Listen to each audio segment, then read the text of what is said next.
সামনে উপস্থিত একান্ত প্রিয় প্রাণপ্রিয় ভাই এবং বন্ধুরা, সকলকে সালাম, আসসালামু আলাইকুম রহমতুল্লাহি ওয়া বারাকাতুহু। আপনারা সকলে ভালো আছেন? আলহামদুলিল্লাহ। আল্লাহ আমাদের সকলকে ভালো রেখেছেন। আল্লাহ আমাদের সকলকে দিন প্রতিষ্ঠার জন্য আল্লাহর বক্তব্য অনুযায়ী ফাস্তাবাকুম, আল্লাহ আমাদেরকে বাছাই করে নিয়েছেন। আল্লাহ যে আমাদের অসংখ্য মানুষের মধ্য থেকে এই নিয়ামতে ভূষিত করেছেন, আমাদের সম্মানিত করেছেন, এজন্য আমরা আল্লাহ শুকরিয়া আদায় করছি আলহামদুলিল্লাহ।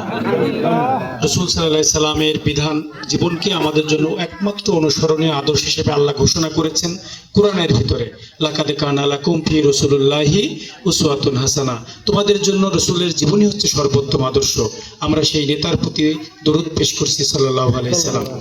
সম্মানিত ভাইয়েরা, আপনারা অনেকক্ষণ ধরে এখানে আছেন, আমি অল্প কিছু কথা বলে শেষ করতে চাই। সম্মানিত ভাইয়েরা, আমরা একটা সুন্দরের পথের দিকে যেতে চাই, আমরা একটা পরিবর্তন সাধন করতে চাই। সেই পরিবর্তনটা কি? দুনিয়ার মানুষের তৈরি করা যে জীবন ব্যবস্থা, মানুষের তৈরি করা যে নিয়ম পদ্ধতি, মানুষকে নেতা মেনে তাকে আদর্শ গ্রহণ করে যে মানুষের জীবনের কোনো পরিবর্তন সম্ভব না, তা বিগত 53 বছরের বাংলাদেশের ইতিহাসে আমাদের কাছে একবারে পরিষ্কার হয়ে গিয়েছে। এই কারণেই আমরা একটা পরিবর্তন চাচ্ছি, আর সেই পরিবর্তনটা হবে ইসলামের পক্ষে। সেই পরিবর্তনটা হবে আল্লাহর পাঠানো বিধান, যেটা আল কোরআন কর্তৃক যে বিধান, সেই বিধানের আলোকে একটি কল্যাণ রাষ্ট্র প্রতিষ্ঠার পক্ষে। এই জন্য এই কাজটি শুধু আমাদের যদি চিন্তা চেতনার ফসল হইতো, তাহলে এত কষ্ট সংগ্রাম আমরা করতাম না। এটা আল্লাহর পক্ষ থেকে একটা দায়িত্ব বটে আমাদের উপরে।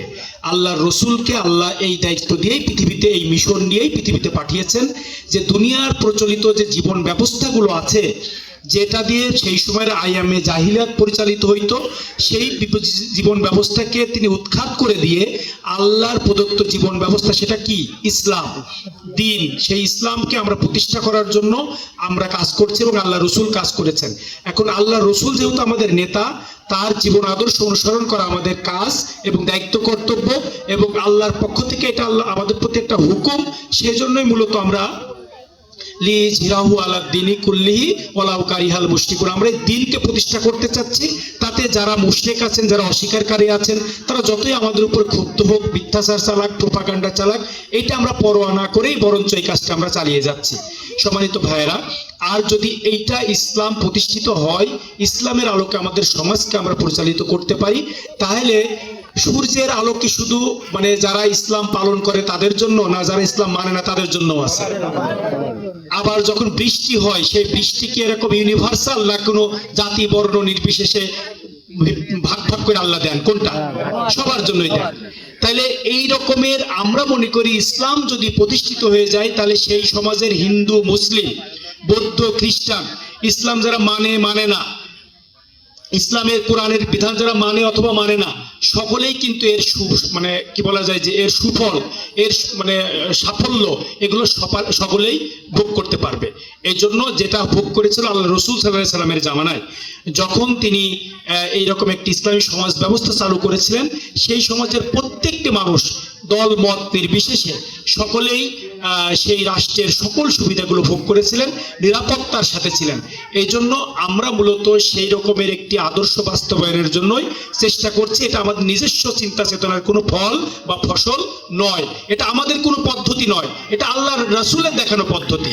এই জন্য সম্মানিত ভাই এবং বাবাজিরা, আমরা চেষ্টা করব যে এই পদ্ধতি যদি আমরা অনুসরণ করতে পারি, তাহলে আমাদের ব্যক্তি জীবনটা যেমন সুন্দর হবে, আমাদের সামাজিক জীবনটা সুন্দর হবে, এবং এই পদ্ধতির আলোকে যদি আমরা রাষ্ট্র চালাতে পারি, তাহলে আমাদের রাষ্ট্রীয় জীবনটাও সুন্দর হয়ে যাবে। এই জন্য সম্মানিত ভাইয়েরা, আজকে দেখেন আল্লাহ রসুলকে যারা অনুসরণ করে আর যারা অনুসরণ করে না, তাদের মধ্যে একটা উদাহরণ দিতে চাই, যে আমাদের সমাজের সবচেয়ে দুর্নীতিগ্রস্ত মানুষের তালিকা যদি আপনি করেন, তাহলে সেই তালিকার মধ্যে কাদের নাম পাবেন?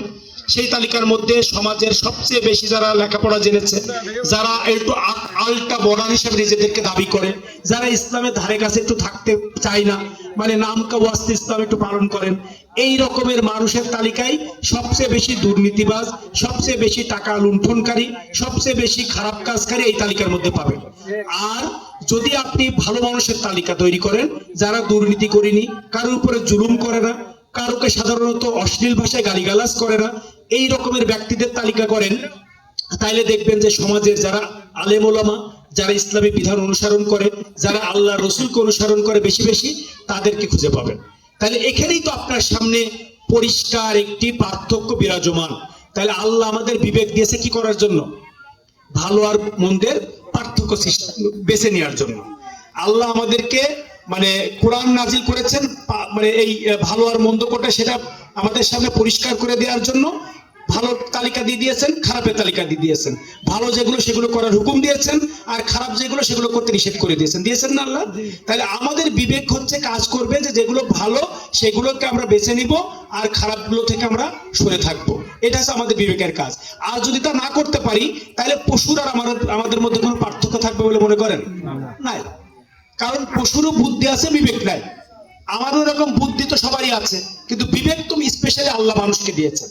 তাহলে এই বিবেককে আমরা যদি কাজে লাগাইতে পারি, তাহলে আমাদের সামনে পরিষ্কার পার্থক্য আমাদের সামনে পরিস্ফুটিত হবে যে কোনটা আমাদের জন্য ভালো, কোনটা আমাদের দেশের জন্য কল্যাণকর, কোনটা আমাদের জন্য নিরাপত্তা প্রদান করবে, এটা আমরাই বুঝে নিতে পারবো। এই জন্য আমাদেরই সিদ্ধান্ত নিতে হবে।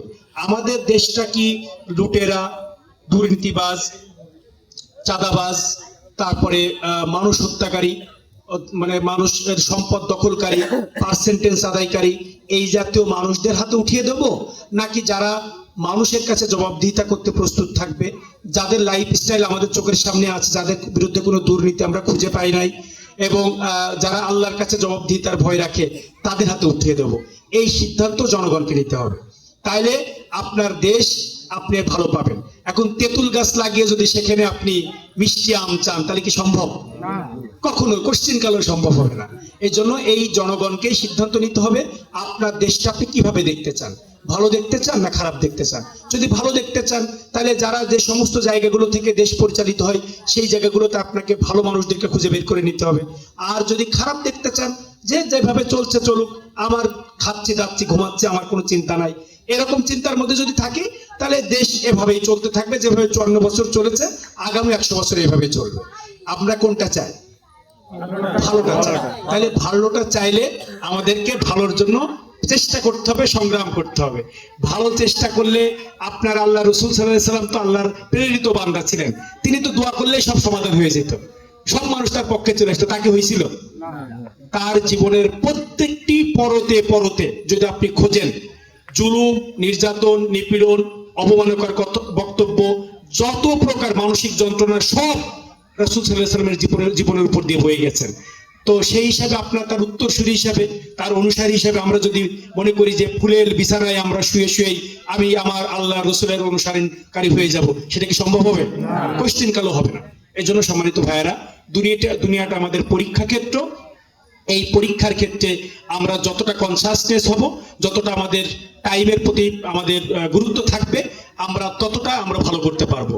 আর না হলে পরীক্ষার হলে 3 ঘন্টা একটা ছাত্র যে খুব মনোযোগ সহকারে লেখে, তার রেজাল্ট একরকম, আর পরীক্ষার খাতা হাতে পাওয়ার পরে বাইরের কতটা সাইকেল যাচ্ছে আর রিক্সা যাচ্ছে তাজা গুনে, তার রেজাল্ট আর একরকম। এটাই স্বাভাবিক। তো এই জন্য দুনিয়ার জীবনটা যদি আমরা এরকম খেলাধুলায় পার করে দিই, তাহলে আমাদের ফলাফল ওই রকমই হবে। এই জন্য সম্মানিত ভাই এবং বাবারিয়া বন্ধুরা, আসুন আমরা আমাদের এই বাংলাদেশকে সুন্দর করতে চাই, যেখানে আমাদের মৌলিক অধিকারগুলো আমরা নিশ্চিত করতে চাই, যেখানে আমাদের যুব সমাজের কর্মসংস্থান আমরা নিশ্চিত করতে চাই।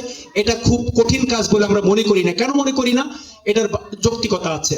আমাদের এই বাংলাদেশে আমাদের যত প্রায় 1 কোটি বা 1.5 কোটি মানুষ বিদেশে থাকে, যারা মাথার ঘাম পায়ে ফেলে দেশে রেমিটেন্স পাঠায়, এবং আমাদের দেশের প্রায় প্রত্যেকটি মানুষ ব্যবসা বাণিজ্য যে কোনো কাজের মধ্যে থাকে, তারাও অর্থ সম্পদ অর্জন করে। আমাদের দেশে অনেক প্রাকৃতিক সম্পদও আছে, কিন্তু সেইগুলোর সঠিক ব্যবস্থাপনার যথেষ্ট অভাব রয়েছে।